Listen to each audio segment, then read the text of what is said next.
The other buzzer today is Satvik Green. Motilal Oswal has initiated coverage.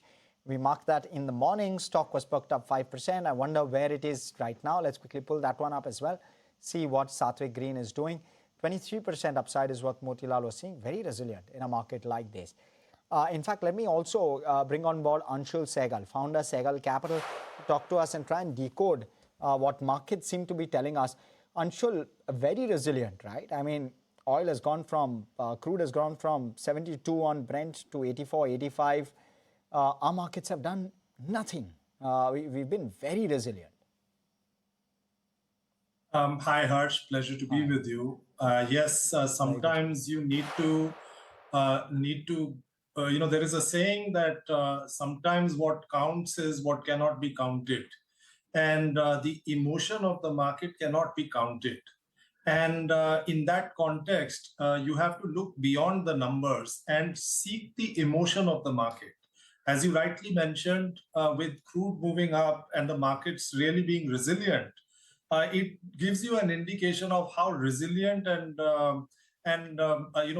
what kind of emotion is getting built into this market. And in our judgment, that is an emotion of tailwind rather than headwind. Also, if you speak with companies on the ground, it's quite evident that they are geared up very well for the next few years, not just 1 quarter or 2 quarters, where, of course, there can be volatility. But for the next few years, they're building in tremendous bullishness in their business. And as we know, markets follow earnings. And if earnings are expected to be strong, not for the next quarter, 2 quarters, but for next 2, 3 years, that should get reflected in valuations. Overall, we would be more constructive than not in a market like this. Constructive than not. Good to hear. What is it that you would opportunistically look to buy in a market like this, Anshul? I'll tell you, there is opportunity, Harsh, across the board, whether it is capital goods, it is financials, even certain tech segments, etc. There is opportunity across, but this will have to be a much more nuanced market than the market that we saw sometime in 2023, where you could buy anything and it would double in pretty quick time.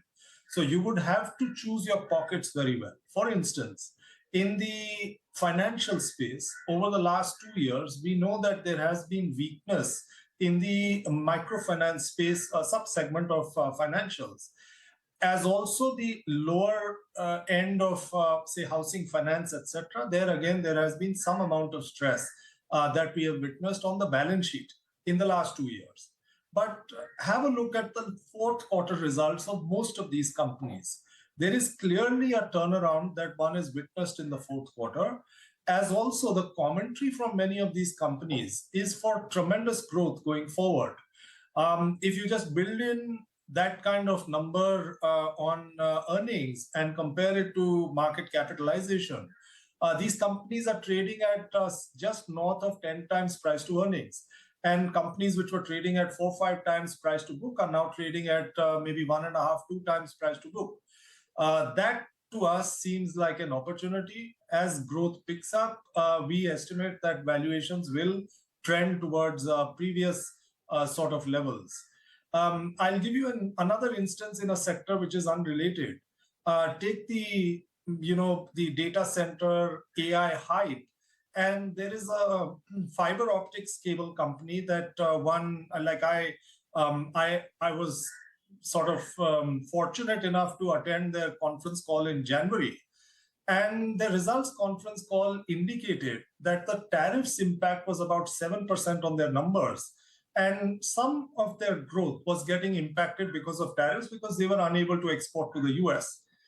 Now, if your call was that tariffs is temporary and those will actually abate in time, and you could see the tailwinds of the data center AI space on capital expenditure, which many of the large players, Meta, Amazon, etc., were indicating, then clearly there were tailwinds on demand for a sector like this.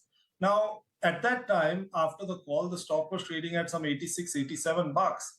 It peaked out in June at about 650 bucks, so a 6-bagger from there. and now that company trades somewhere close to $500.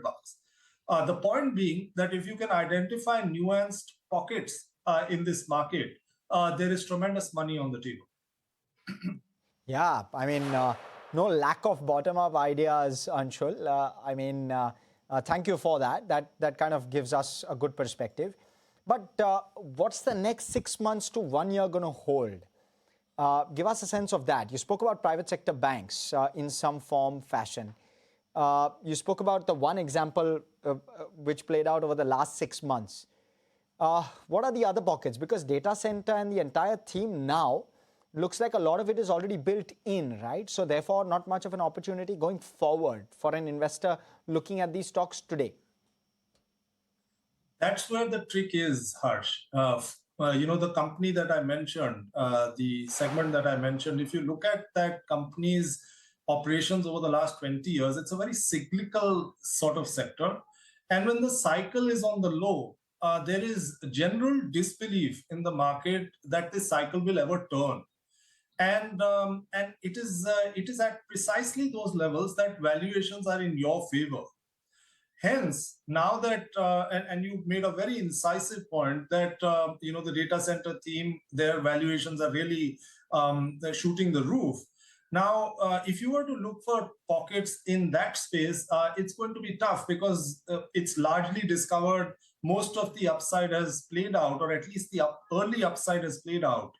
And so you need to go into pockets which have been out of favor in recent times and where opportunity resides at the moment. And in that context, the one segment that I mentioned, the microfinance space, that looks interesting. Aside from that, there are certain media names, which again have been quite out of favor in recent times and where earnings seem to be on an uptick going forward. Those can be quite interesting. There are certain special situations where, say, very interesting and sectors which are quite exciting at this time, those are hidden within less exciting sectors.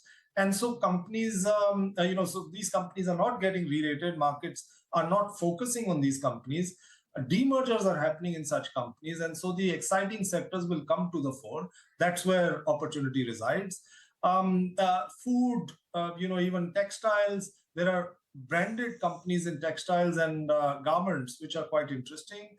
Oil and gas services. We know what has happened geopolitically in recent times. And so India, in our judgment, is going to deploy significant resources towards oil and gas services and capital expenditure. That looks very interesting. So as I said, opportunity across the board, but you have to be a stock picker and a nuanced investor to identify those. So many themes already, Anshul. Let me dig into a couple of those. Do you believe that the theme, especially with regard to home interiors and the ancillaries to infrastructure, the Astrals, the Kajarias of the world, do you believe that there is tailwind there as well? It's, India, I just recently I did an analysis on the home improvement space. And, I don't want to go into too much detail, but take, for instance, just one segment, which is plywood and related sectors. In that space, the annual opportunity market size is somewhere in the region of 50,000 crores is what we came to a conclusion to. Now, the largest company in that space at this time will be around 4,500 crore in size. That just tells you that, and there is, of course, a huge unorganized sort of sector within that subsector within that sector. Organized players within this space are going to gain significant market share going forward. They are coming off a cyclical low. There are issues with pricing, which now in MDF, for instance, capacities come on board in chunks, and there are, the demand picks up in aggregate steps. As a result, there is oversupply in that space, and pricing takes a hit. Many stocks have gotten impacted as a result. And now that impact is getting absorbed because demand has picked up, and we will see tailwinds pick up as well in this space. Valuations are reasonable. So, home improvement to us looks very interesting. Within that, whether it is tiles or it is plywood and wood related spaces, or it is even cables and wires, there we see tailwinds. Looks very interesting. Infrastructure as well. Cables and wires, in fact, Anshul. Again, the rally has been stupendous. I mean, if I were to pull out maybe the 2.5 year chart on a polycab, the stock would have done, I believe, from 4,000 to sub 4,000 to maybe 9,000, 9,500 now. And there is competition coming in as well. There's a large player who's entering the cables and wire space. I believe it's Adani Group who's entering the cables and wire space as well. There's Ultratech also looking at similar spaces to enter. Despite that, you continue to remain bullish? The market opportunity in that space remains very large. And some of the large players that you mentioned are entering through existing companies. One of the players has acquired an existing company, another player is also looking to build up. That company is building up ground up.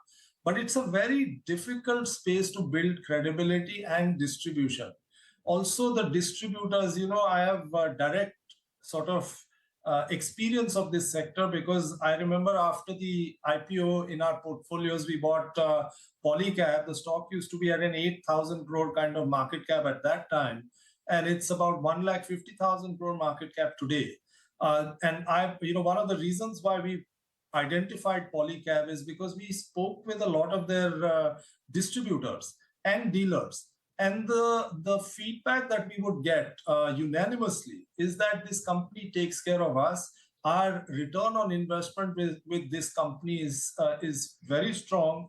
And the product has pull because of the brand salience, as also because of the quality of the product.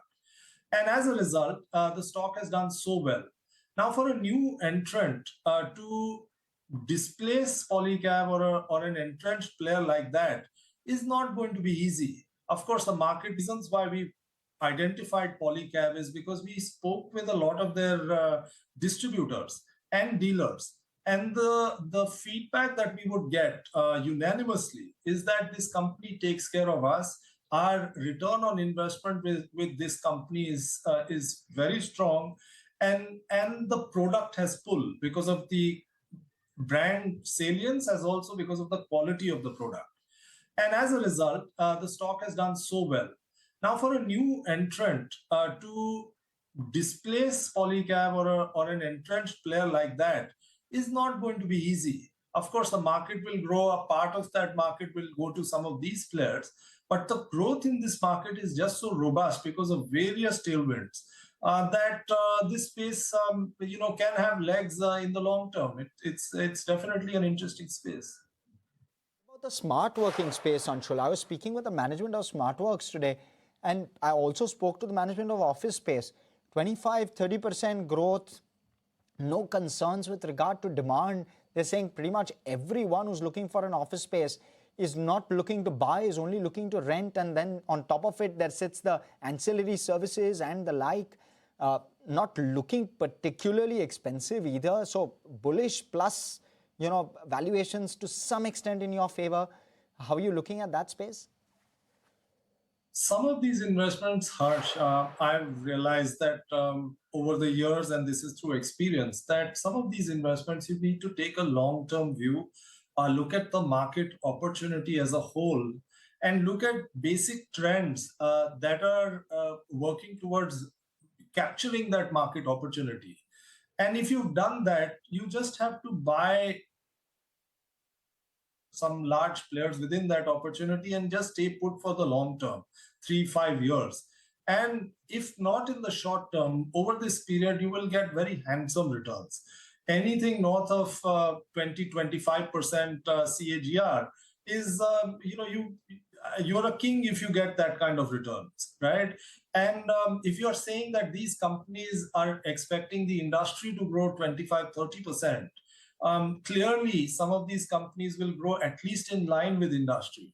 And earnings, even if stock prices were to trend in line with earnings, that's the kind of return you will generate here. So again, rather than worry about the short term where there may be volatility both in earnings as also in stock price, if you take a longer term call, a macro call on some of these plays and invest with that perspective without getting worked up about short term volatility, there is significant money on the table. Anshul, thank you as always. But I really enjoyed the conversation today. I must say that so many little nuggets from across the conversation that I can pick up and try to correlate with various stocks. And therefore, this was an interesting one. Thanks so much for joining us. It's been a very short break.